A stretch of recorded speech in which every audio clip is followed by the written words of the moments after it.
ভেজাল মিশানোর অভ্যাস আমাদের দেশে মনে হয় নাই।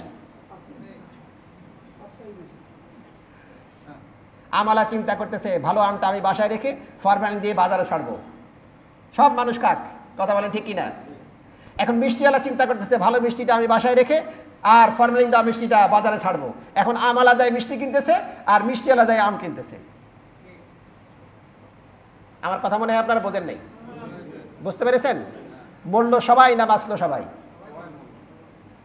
আমরা কি ওই অবস্থায় আছি না এর থেকে বেরিয়ে আসতে পেরেছি? আমার ভাইরা, ফাস্টিং সিস্টেম শুধু পালন নয়, এই কথাগুলি বোঝা দরকার। আজকে আমাদের এই জাতির তকদির খুলে যেত। আল্লাহ রাব্বুল আলামিন বরকত দিয়ে আমাদেরকে ভরিয়ে দিয়েছেন, ফল ফ্রুট সব কিছু দিয়ে ভরে দিয়েছেন, আকাশ থেকে বৃষ্টি বর্ষণ করে সব কিছুর উপাদানগুলি তৈরি করে দিয়েছেন, জমিন থেকে আল্লাহ রহমত করে দিয়েছেন। কোরআনুল কারীমে এই কথাগুলি স্পষ্ট করে আসছে, ওয়ালাউ আন্না আহলাল কুরা আমানু লাফাতাহনা আলাইহিম বারাকাতিম মিনাস সামাই ওয়াল আরদ।